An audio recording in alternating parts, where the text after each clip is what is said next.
Daily, weekly और monthly राशिफल के साथ साथ ज्योतिष, वास्तु, मंत्र आदि से जुड़ी वीडियोस रेगुलरली पाने के लिए चैनल को अभी सब्सक्राइब कीजिए और बेल नोटिफिकेशन पे भी क्लिक कीजिए ताकि नई वीडियो की नोटिफिकेशन आपको समय पर मिल जाए।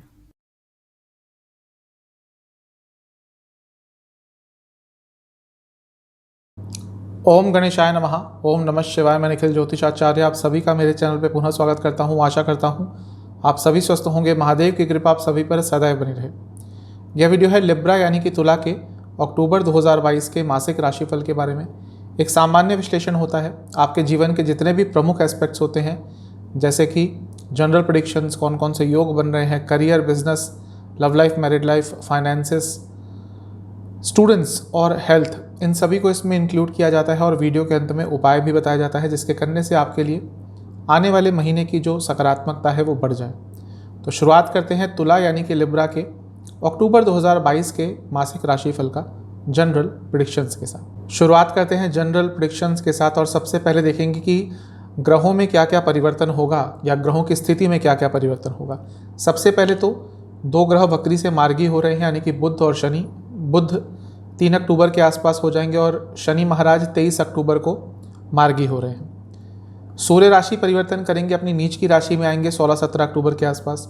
शुक्र भी साइमल्टेनियसली इसी डेट के आसपास अपनी स्वराशि में यानी कि तुला में आ जाएंगे और मंगल भी इसी डेट के आसपास अपना राशि परिवर्तन करेंगे और वो आ जाएंगे मिथुन में। अभी आपके लिए टॉरस में रहेंगे महीने के शुरुआत में, लेकिन 16-17 अक्टूबर के आसपास वो आपके मिथुन राशि में आ जाएंगे। तो 3 ग्रहों का परिवर्तन आसपास ही हो रहा है और महीने के अंत में बुध अपना राशि परिवर्तन करेंगे और अपनी उच्च की राशि कन्या को छोड़कर तुला में आ जाएंगे, आपके लग्न में आके स्थापित हो जाएंगे। लग्न को देखते हैं, देखिए वहाँ पे केतु बैठे हैं। अब केतु जब भी लग्न में आते हैं तो रोग साथ में लाते हैं, एक तरह के रोग कारक हैं। जब भी केतु लग्न में आते हैं तो काम रुकना शुरू हो जाते हैं और अब तक आप इसका इम्पैक्ट झेल ही रहे होंगे। आपके कई कार्य रुके होंगे, लोगों से दूर होना शुरू हो गए होंगे, लोगों से बात करने का मन नहीं करता होगा, थोड़ा सा अनसोशल भी हो गए होंगे। इसमें आपकी कोई गलती नहीं है, सब केतु महाराज का प्रभाव है। हर ग्रह का अपना व्यक्तित्व होता है और वो अपने व्यक्तित्व के हिसाब से आप पर प्रभाव डालते हैं। क्योंकि आपके लग्न में बैठे हैं, प्रथम स्थान में बैठे हैं, तो ज़्यादा प्रभाव डाल रहे हैं। लेकिन क्योंकि अप्रैल में हुआ था ये राशि परिवर्तन और अब धीरे धीरे समय जैसे बीतता जाएगा, जो नकारात्मक प्रभाव हैं केतु के वो थोड़े थोड़े कम होना शुरू हो जाएंगे और जो अच्छे रिजल्ट केतु महाराज देते हैं, वो अध्यात्म हो, वो रिसर्च हो, वो कुछ किसी चीज़ के गूढ़ रहस्यों को जानने की बात हो, ये सब भी अब आपके अंदर लक्षण आना शुरू हो जाएंगे। जो नकारात्मकता चल रही थी धीरे धीरे करके आप उससे निकलना शुरू हो जाएंगे। और ऐसा इसलिए भी है क्योंकि आपके जो योग कारक ग्रह बनते हैं यानी कि शनि महाराज, वो वक्री से मार्गी हो जाएंगे। जुलाई से वक्री चल रहे थे और अब मार्गी होंगे, तो जो कार्यों में विघ्न आ रहे थे उनको दूर करने के लिए वो सहायता करेंगे, क्योंकि आपके योग कारक ग्रह हैं। जो भी योग कारक ग्रह बनता है जिस भी लग्न का या राशि का, वो बहुत महत्वपूर्ण रोल व्यक्ति के जीवन में निभाता है। इस समय क्योंकि शनि महाराज चौथे भाव में बैठकर दृष्टि डालेंगे पूरे महीने, तो कहीं कहीं पे बहुत भावनात्मक आप अवश्य हो जाएंगे। जैसा मैंने बताया कि 2 ग्रह सूर्य और शुक्र 17 तारीख के आसपास राशि परिवर्तन करेंगे और दोनों ही आपके लग्न में आ रहे हैं। अब देखिए, सूर्य नीच के हो जाएंगे लग्न में आके, तो ये सेहत के लिए अच्छा नहीं है। ऑलरेडी केतु बैठे हुए हैं, तो इस महीने के मध्य भाग के बाद से आपको सेहत का बहुत ध्यान देना है। अचानक से सेहत बिगड़ सकती है। शुक्र, ये अच्छी चीज़ है, वो आपके लग्न में आ रहे हैं और अपनी राशि में आ रहे हैं। शुक्र और बृहस्पति 2 ऐसे ग्रह हैं जो यदि लग्न में आ जाएं, वो आपकी नेटल कुंडली में हो या गोचर में, बहुत शुभता को बढ़ा देते हैं और नकारात्मकता को कम कर देते हैं। तो जितना नकारात्मक प्रभाव ये केतु का और सूर्य के नीच होने का आपके लग्न पर होने वाला था, शुक्र महाराज उसमें भारी कमी लाएंगे। इनफैक्ट आपको कुछ बहुत ही अच्छा देके जा सकते हैं। क्यों? क्योंकि आपके लग्न के भी स्वामी हैं और जब वो लग्न में आते हैं तो शुभता में बहुत हद तक बढ़ोतरी होती है। तो ज़्यादा चिंता करने की बात नहीं है। एक तरह से शुक्र यानी कि वीनस आपको एक प्रोटेक्शन देंगे, आपके लिए बहुत अच्छा कार्य वो करके जाएंगे। और किसी ग्रह का डायरेक्ट इम्पैक्ट नहीं रहेगा लग्न पर। बुध आएंगे, वो महीने के अंतिम भाग में आएंगे, तो उसका ज़्यादा कुछ इम्पैक्ट नहीं रहेगा। हाँ, क्योंकि वो 12वें स्थान के स्वामी हैं, तो थोड़ा सा अपनी मानसिक सेहत का ध्यान दीजिएगा और महीने के अंत में अपनी शारीरिक सेहत का भी ध्यान दीजिएगा। कुछ विशेष योगों की बात करते हैं जो आपके लिए इस महीने बन रहे हैं। सबसे पहले, क्योंकि बुध और सूर्य साथ में बहुत समय तक रहेंगे 17 तारीख तक, तो बुध आदित्य योग बन रहा है और 12वें स्थान में बन रहा है। तो स्टूडेंट्स जो देश से बाहर जाना चाहते थे उनके लिए अच्छा है, और जो स्टूडेंट्स रिसर्च करते हैं उनके लिए भी महीना बहुत अच्छा है। और ओवरऑल भी आपके अंदर एक प्रैक्टिकलिटी रहेगी। सर्प नाम का नाभस योग बन रहा है, जीवन को बांध देता है जब सर्प नाम का नाभस योग बनता है। और जिस तरह से आपके लिए बन रहा है, आपके जीवन में स्थिरता की कभी कभी कमी आएगी। इसके साथ ही पाश नाम का नाभस योग भी बन रहा है। आपके शब्दों के द्वारा आपके शत्रुओं की जो गिनती है वो बढ़ सकती है, तो शब्दों पर कंट्रोल कीजिएगा। क्योंकि बृहस्पति छठे भाव में अपनी ही राशि में बैठे रहेंगे, तो ये विपरीत राजयोग बनाएंगे। और विपरीत राजयोग, जैसा मैं कई बार बता चुका हूँ, आज के जीवन में बहुत महत्वपूर्ण होता है। तो यहाँ से कुछ अच्छा भी आपको प्राप्त हो सकता है। और इसके साथ बुध भी 27 या 26 अक्टूबर तक विपरीत राजयोग बना के रखेंगे। तो इस महीने 2 विपरीत राजयोगों का आपको साथ मिल रहा है। ब्रह्म योग भी बन रहा है, यानी कि क्रिएटिव भी बहुत रहेंगे और अपनी थिंकिंग के कारण, अपने सोचने के तरीके का कारण कुछ अच्छा भी आप इस महीने प्राप्त कर सकते हैं। ये महीना ओवरऑल सकारात्मकता लेके आएगा आपके जीवन में। आपको ट्रैवल करने का मौका मिलेगा, अच्छा भी लगता है क्योंकि चर राशि है लग्न में, तो इनको ट्रैवल करना, घूमना फिरना अच्छा लगता है। जब नहीं घूम पाते, नहीं कहीं नई जगह पे जा पाते, तो थोड़े फ्रस्ट्रेटेड हो जाते हैं। लेकिन इस महीने यात्रा के आपके योग बनेंगे। भाग्य का साथ भी आपको कई जगह पे प्राप्त होगा। जैसे मैंने कहा, शुक्र लग्न में आ रहे हैं। भाग्यवान होता है जिसके शुक्र लग्न में होते हैं, या इवन 12वें स्थान में भी शुक्र बहुत अच्छा प्रभाव देते हैं। लेकिन क्योंकि लग्न के स्वामी हैं आपके, तो जो शुभ प्रभाव है वो बढ़ेगा। आगे के जीवन को लेकर बहुत एक्साइटमेंट आ जाएगी, कुछ अच्छा होगा, उत्साहित होगा। आप अपने फ्यूचर को लेकर बहुत पॉजिटिव हो जाएंगे, उसके बारे में सोचेंगे, और आपको कई जगह से इस महीने सपोर्ट भी मिलने वाला है। तो महीना आपके लिए बहुत अच्छा दिख रहा है, इसका लाभ उठाइएगा। 2-3 नकारात्मक पॉइंट्स। ज़्यादा क्यूरियस मत होइएगा किसी चीज़ को लेकर, या लोगों से ज़्यादा सवाल जवाब मत कीजिएगा, वो चीज़ आपके विरुद्ध जाएगी। अपनी फैमिली को यदि टाइम नहीं दिया तो वहाँ पे संबंधों में दरार आ सकती है।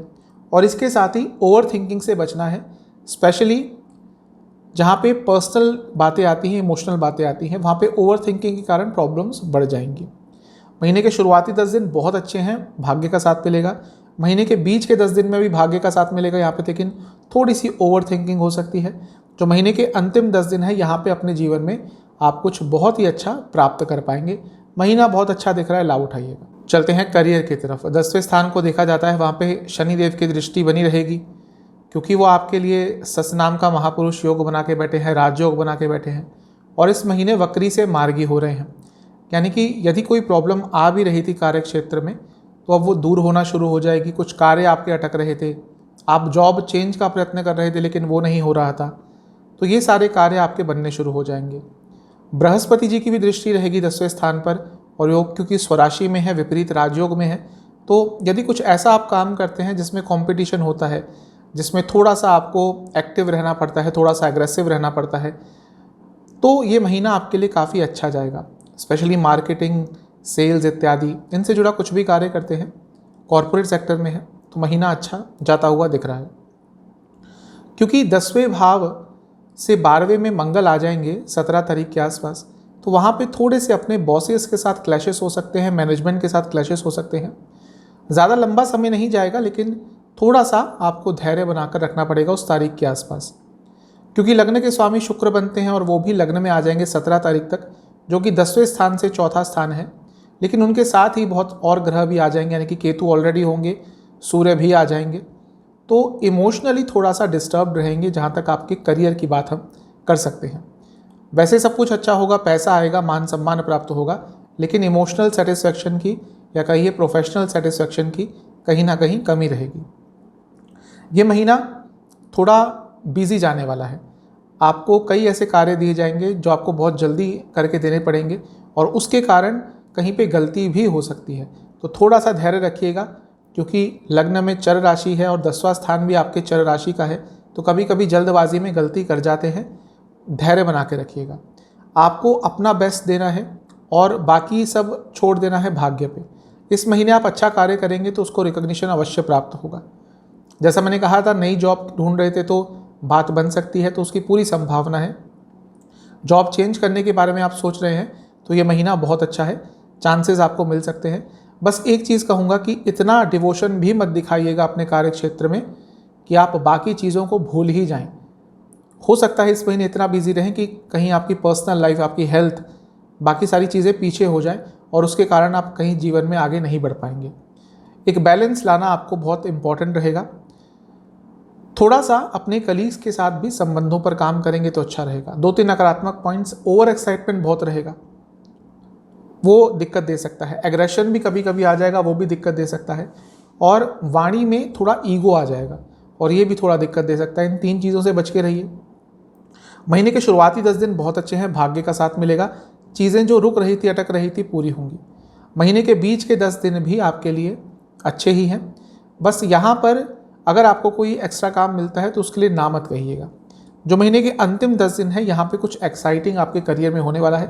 मैं बता ही चुका हूँ, कॉरपोरेट, मार्केटिंग, सेल्स, एडवर्टीजमेंट, इनसे जुड़ा कुछ भी कार्य करते हैं, महीना अच्छा दिख रहा है। चलते हैं बिजनेस की तरफ। बिजनेस के लिए सप्तम स्थान को देखते हैं।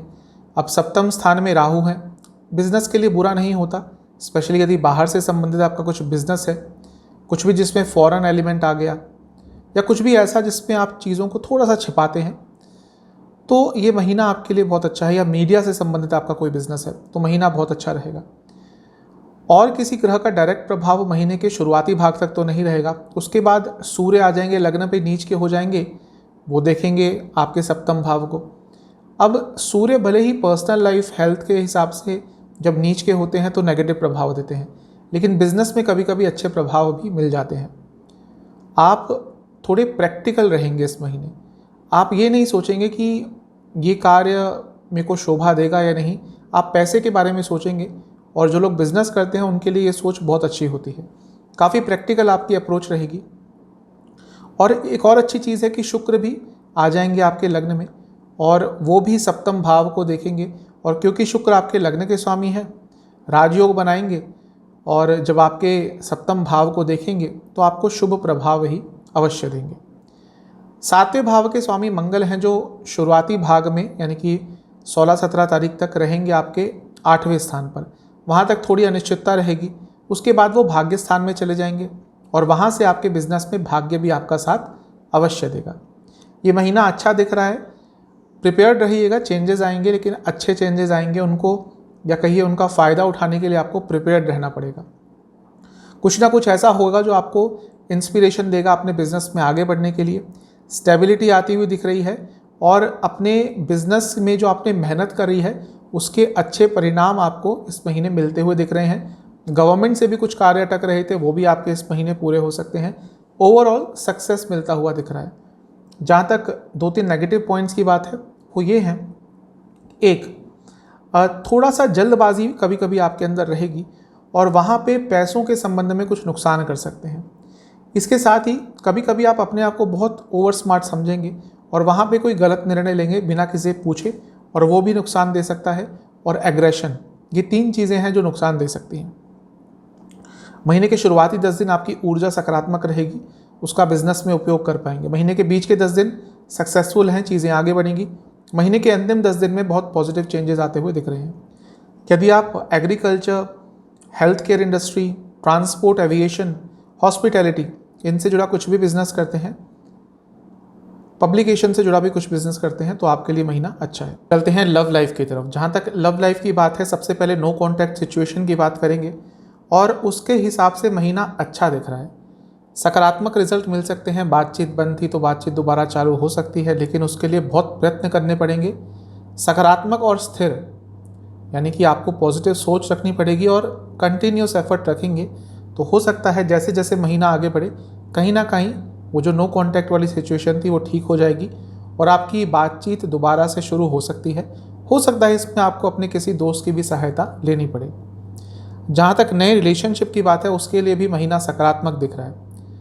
अगर किसी से बहुत समय से बातचीत चल रही थी तो ये वो महीना है जहाँ पे आप कमिटमेंट में आ सकते हैं, एक दूसरे को कमिटमेंट दे सकते हैं और नए रिलेशनशिप की शुरुआत कर सकते हैं। जो लोग ऑलरेडी रिलेशनशिप में हैं, अब उनकी बात करते हैं। देखिए, पंचम स्थान को देखा जाता है। अब प्रॉब्लम क्या है, केतु लग्न में है, बहुत समय से है, उनकी दृष्टि होती है। कुछ लोग नहीं मानते, लेकिन मेरे हिसाब से जितना मैंने आज तक ज्योतिष देखा है, राहु केतु अपने से त्रिकोण भाव पर प्रभाव डालते हैं, तो एक तरह से उसको भी दृष्टि ही कहा जा सकता है। तो केतु क्योंकि लग्न में आए थे अप्रैल में, तो कई लोगों के उस समय रिलेशनशिप में प्रॉब्लम्स आ गई थी। क्योंकि मेरे पास कुंडलियाँ आती रहती है कंसल्टेशन के लिए, तो बहुत मैंने ऐसी कुंडलियाँ देखी जो तुला लग्न के हैं, उनके रिलेशनशिप में प्रॉब्लम्स आई थी। अब क्या है, जुलाई में शनिदेव वापस गिर गए थे मकर में, यानी कि आपके पंचम भाव से 12वें में चले गए थे। पंचम भाव के स्वामी हैं, तो प्रॉब्लम्स और एग्जैजरेट हो गई होंगी। लेकिन अब इस महीने क्योंकि वो वक्री से मार्गी होने वाले हैं और दोबारा अपनी राशि में आने के लिए आगे बढ़ेंगे और उनकी स्पीड भी बढ़ जाएगी, तो जो भी प्रॉब्लम्स आपकी लव लाइफ में आ रही थी, बहुत हद तक वो चीज़ें अब दूर होंगी। उन चीज़ों में आपको सफलता प्राप्त होगी। जहाँ पे मिसकम्युनिकेशंस हो रहे थे, जहाँ पे लड़ाई झगड़े हो रहे थे, उनके जो होने की संभावना है वो भी कम होगी और इवन आप दोनों के बीच में सकारात्मकता आएगी। ये महीना आपको अपने पार्टनर को एक दोस्त की तरह देखना है। आपको उनसे हर चीज़ शेयर करनी है और तभी एक विश्वास का फैक्टर थोड़ा सा ज़्यादा रहेगा। अपने मन की सुने और आपका मन आपको किस डायरेक्शन में जाने के लिए बोलता है अपने रिलेशनशिप को लेकर, ये चीज़ आपको इस महीने क्लियर बहुत हद तक हो जाएगी। कई चीज़ें जो आप दोनों के बीच में नहीं ढंग से क्लियर हो पा रही थी, उन चीज़ों के भी आंसर मिलेंगे और एक तरह से आपके रिलेशनशिप में स्थिरता आ जाएगी। आपका रिलेशनशिप जो अपूर्ण दिख रहा था वो पूर्णता की तरफ जाएगा और मुझे लगता है कि जैसे जैसे महीना आगे बढ़ेगा चीज़ें आप दोनों के बीच में बहुत अच्छी हो जाएंगी। क्योंकि शुक्र भी जो एक तरह से लव लाइफ के कारक हैं वो लग्न में ही आ जाएंगे, तो उनका भी लग्न में आना आपके लिए बहुत स्थिरता प्रदान करेगा। बस एक चीज़ है, 17-18 तारीख के आसपास जब मंगल नवम स्थान में आएंगे जो पंचम से पंचम है, ये वो समय है 3-4 दिन का जहाँ पे दोबारा लड़ाई झगड़े हो सकते हैं। इन चीज़ों का थोड़ा सा आपने ध्यान देना है। जो महीने के शुरुआती 10 दिन है यहाँ पर अट्रैक्शन रहेगा दोनों के बीच में। महीने के बीच के 10 दिन है यहाँ पे अपने रिलेशनशिप को ऑर्गेनाइज करने का प्रयास कीजिएगा और जो महीने के अंतिम 10 दिन है यहाँ पर एक दूसरे के प्रति सपोर्टिव रहिएगा। महीना सकारात्मकता की तरफ जाता हुआ दिख रहा है। चलते हैं मैरिड लाइफ की तरफ। सप्तम भाव को देखेंगे सबसे पहले। अब वहाँ पे राहु है, तो थर्ड पार्टी सिचुएशन आ रही होगी, कई लोगों की ज़िंदगी में आई होगी और एक अनिश्चितता का भाव, एक भ्रम की स्थिति, एक अविश्वास आपकी मैरिड लाइफ में पिछले कुछ समय से चल रहा होगा। देखिए, राहु वैसे शादी के एक अनकंडीशनल कारक है, लेकिन वो शादी करवाते हैं। इसका मतलब ये नहीं कि वो शादी की जो क्वालिटी है या फिर मैरिज क्वालिटी वो भी बहुत अच्छी करते हैं। कहीं ना कहीं विघ्न उत्पन्न करते हैं मैरिड लाइफ में, जो कि मैंने कहा अविश्वास, भ्रम, थर्ड पार्टी सिचुएशन, ये सारी चीज़ें आई होंगी आपके मैरिड लाइफ में और थोड़ा सा इनसे जूझ भी रहे होंगे। अब महीने के शुरुआती भाग तक तो मंगल अष्टम में रहेंगे, क्योंकि मंगल सप्तम भाव के स्वामी हैं, तो आपके मैरिड लाइफ के लिए इंपॉर्टेंट हो जाते हैं। जब वो अष्टम में रहेंगे तो अनिश्चितता और बढ़ जाएगी। थोड़ा सा चीज़ों में सुधार होगा जब 17 तारीख के आसपास वो राशि परिवर्तन करेंगे और नवम स्थान में चले जाएंगे। वहाँ से आप दोनों के बीच में थोड़ी बहुत बातचीत अच्छे स्तर पर होगी और स्थिरता आनी शुरू हो जाएगी। लग्न में सूर्य आ जाएंगे 17 तारीख को, नीच के हो जाएंगे। ये भी कोई बहुत अच्छा प्रभाव नहीं डालेंगे आपकी मैरिड लाइफ पर, लेकिन अच्छी चीज़ है कि शुक्र भी उनके साथ ही आ जाएंगे, तो जो नकारात्मकता वो दे सकते थे उसमें भारी कमी आएगी। ये महीना है एक दूसरे को जानने का। आप प्रयत्न करेंगे कि अपने लाइफ पार्टनर को जानेंगे, पहचानेंगे, उनके व्यक्तित्व में जो बदलाव आ रहे हैं उनको समझने की कोशिश करेंगे, तो आप अपने मैरिड लाइफ को बहुत स्थिर कर सकते हैं इस महीने। अचानक से कुछ बदलाव अवश्य आएंगे जो कुछ सकारात्मक भी होंगे और कुछ नकारात्मक भी होंगे। आपको ये प्रयास करना है कि इस महीने अपने आप को फ्लेक्सिबल रखें और चेंजेस को एक्सेप्ट करें। परिवर्तन प्रकृति का नियम है, ये कहा जाता है और ये बहुत सच है। जो व्यक्ति अपने जीवन में फ्लेक्सिबल रहता है वो हर चीज़ में आगे बढ़ता है। जो रिजिड रहता है कि नहीं मेरे को ऐसा ही चाहिए, वो कहीं ना कहीं पीछे छूट जाता है और ये हर चीज़ पर एप्ट होता है। कोशिश आपको ये करनी है कि मैरिड लाइफ में थोड़ी फ्रेशनेस आए। जो चीज़ें दोनों को ही नकारात्मक तरह से अफेक्ट करती है उन चीज़ों से दूर रहें। 2-3 नकारात्मक पॉइंट्स का ध्यान रखिएगा। अगर एक दूसरे के इमोशंस नहीं समझ पाए तो कहीं ना कहीं मैरिड लाइफ में बहुत प्रॉब्लम आएगी। कुछ भी ऐसी बातें ना करें जिनका इमोशनली आपके पार्टनर पर, आपके लाइफ पार्टनर पर नेगेटिव इम्पैक्ट पड़ सकता है। और इसके साथ ही आपको अपने इन लॉज को लेकर भी दोनों साइड के कुछ ज़्यादा बातचीत नहीं करनी, वो भी मैरिड लाइफ पर नेगेटिव इम्पैक्ट डालेगा। जहाँ तक महीने के शुरुआती भाग का समय है, यहाँ पर एक दूसरे के प्रति थोड़ा सा आकर्षण रहेगा। जो महीने के बीच के 10 दिन का समय है, यहाँ पर एक सकारात्मकता आती हुई दिखेगी आपकी मैरिड लाइफ में। और जो महीने के अंतिम 10 दिन है, यहाँ पर बहुत चीज़ें ठीक हो जाएंगी और एक दूसरे का सपोर्ट करने लगेंगे। तो मिला जुला सा महीना दिख रहा है मैरिड लाइफ के लिए। शुरुआत में थोड़ी प्रॉब्लम होगी, आगे चलते चलते स्थिरता आ जाएगी। बात करते हैं इनकम, इन्वेस्टमेंट और एक्सपेंसेस की। इनकम की सबसे पहले बात करेंगे। सूर्य महाराज लाभ स्थान के स्वामी हैं और लग्न में आ जाएंगे 17-18 तारीख को। तो यहाँ से अचानक से लाभ होंगे, भले ही नीच के होंगे सूर्य। भौतिक जीवन के लिए नीच के ग्रह अच्छा प्रभाव देते हैं, लेकिन उससे पहले वो 12वें स्थान में रहेंगे, यानी कि 1 तारीख से लेकर 17 तारीख तक। ये वो समय है जहाँ पर थोड़े खर्चे भी ज़्यादा हो सकते हैं, लेकिन अगर आप बाहर से संबंधित कोई कार्य करते हैं तो ये समय जो आपके लिए है लाभकारी रहेगा। धन स्थान को भी देखते हैं, वहाँ के स्वामी मंगल हैं और उनकी दृष्टि 17 तारीख तक अपने स्थान पर रहेगी, ये अच्छा है। उसके बाद वो 9वें स्थान में आ जाएंगे, यानी कि इस महीने पैसा कमाने के लिए भाग्य आपका साथ देने वाला है, प्रॉमिसिंग दिख रहा है। इन्वेस्टमेंट की बात करते हैं। महीने के शुरुआती 10 दिन ठीक है, लेकिन थोड़ा स्टडी करके करना पड़ेगा, इजीली नहीं कर पाएंगे इन्वेस्टमेंट। जो महीने के बीच के 10 दिन हैं, यहाँ पर थोड़ा परेशान रहेंगे, शायद अच्छे ऑप्शन नहीं मिलेंगे। और जो महीने के अंतिम 10 दिन है, यहाँ पे गाइडेंस के साथ या किसी एजेंट के थ्रू आप इन्वेस्टमेंट कर सकते हैं, उसमें लाभ भी होगा। खर्चों की बात कर लेते हैं। जैसा मैंने कहा था कि जो शुरुआती मध्य भाग है वहाँ पे खर्चे बढ़ेंगे, तो दिख रहा है अचानक से खर्चे बढ़ जाएंगे, लॉसेस भी हो सकते हैं। उन चीज़ों पे खर्चे होंगे जिनके लिए आप तैयार नहीं थे। यात्राओं पर भी खर्चे हो सकते हैं और अपने किसी नज़दीकी व्यक्ति को खुश करने के लिए भी खर्चे करने पड़ेंगे। जो महीने के बीच के 10 दिन है, यहाँ पे पर्सनल ग्रोथ के लिए, अपने आप को इम्प्रूव करने के लिए, अपने लाइफस्टाइल को इम्प्रूव करने के लिए और घर के बड़ों पर थोड़ा, या जो थोड़े से वृद्ध हो चुके हैं सदस्य, शायद उनकी सेहत पर खर्चा करना पड़ेगा। जो महीने के अंतिम 10 दिन है, यहाँ पे दोबारा यात्राओं पर, स्पेशली हवाई यात्राओं पर खर्चा करना पड़ेगा। दिख रहा है ऐसा कि शायद आपको एक हवाई यात्रा करनी पड़े। और इसके साथ ही आपको अपनी सेहत पर और कपड़ों पर, गारमेंट्स पर, ज्वेलरी पर, दिखावे की चीज़ों पर थोड़ा ज़्यादा खर्चा करना पड़ेगा। चलते हैं स्टूडेंट्स की तरफ। पहले एग्ज़ाम्स की ही बात कर लेते हैं। महीने के शुरुआती 10 दिन में एग्ज़ाम रहेगा, अच्छा करेंगे, सोचने समझने में क्लैरिटी रहेगी, भाग्य का साथ मिलेगा। महीने के बीच के 10 दिन में एग्ज़ाम आपका बढ़ता है, यहाँ भी सब कुछ अच्छा ही है, अपनी नॉलेज का उपयोग कर पाएंगे। बस थोड़ा सा अपने ध्यान को केंद्रित रखिएगा। कभी कभी इतना पढ़ लेंगे जिनका या जिन चीज़ों का ज़रूरत नहीं होगा। अगर फोकस रखकर और चीज़ों को एक क्लैरिटी के साथ पढ़ेंगे तो आपके अच्छे रिजल्ट आएंगे। जो महीने के अंतिम 10 दिन है, यहाँ पर थोड़ी सी प्रॉब्लम हो सकती है, क्योंकि यहाँ पे आपके अंदर एग्रेशन रहेगा और वो ध्यान भ्रमित करता है।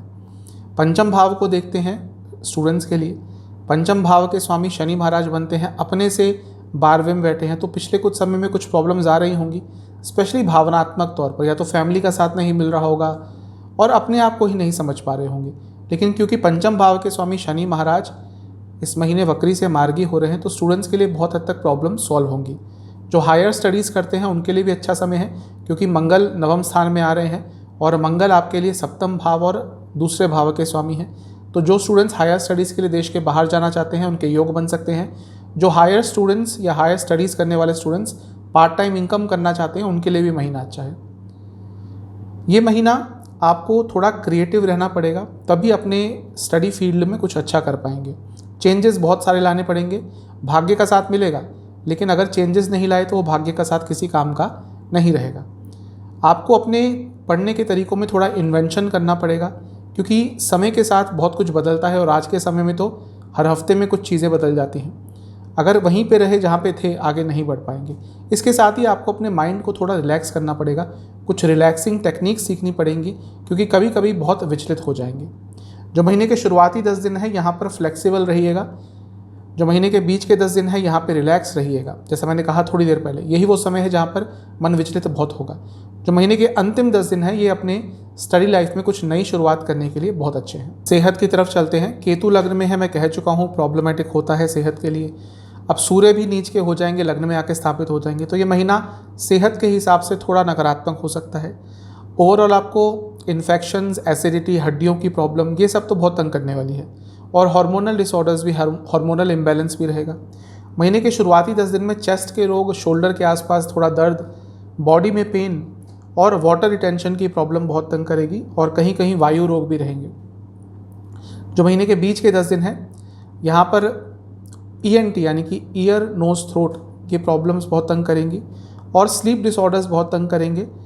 कभी कभी एंग्जाइटी की प्रॉब्लम भी ज़्यादा हो सकती है। जो महीने के अंतिम 10 दिन है, यहाँ पे दोबारा वाटर रिटेंशन की प्रॉब्लम, सर से संबंधित रोग, आंखों से संबंधित रोग और बाल झड़ने की प्रॉब्लम बहुत तंग करेगी। आपके लिए उपाय की बात कर लेते हैं। आपको किसी भी NGO में या किसी भी संस्था में जो वृद्ध महिलाओं की मदद करती है, वहाँ पे थोड़ा सा डोनेशन करना है। कितना, ये आपके ऊपर है। इसके साथ ही आपको लक्ष्मी माँ की आरती उतारनी है। महीने के शुरुआती 3 दिन लगातार ही आपको करना है। जो डोनेशन वाली बात है वो तो एक दिन ही करेंगे, जब भी आपको, जितना भी आपको मन में होता है। जो आरती वाली बात है, 3 लगातार दिन करने हैं। महीने के शुरुआती किसी भी 3 दिन को चुन लीजिएगा। बस जब आरती करेंगे तो कपूर के साथ होनी चाहिए और उस कपूर के ऊपर आपको कुछ इलायची के दाने डालकर आरती करनी है। ये उपाय कर लीजिए, आपके लिए महीना अच्छा ही जाएगा। आशा करता हूँ वीडियो आपके काम आएगी। चैनल पे नए हैं, सब्सक्राइब कीजिए, वीडियो को लाइक कीजिए। मिलता हूँ अगले वीडियो में, तब तक के लिए ओम नमः।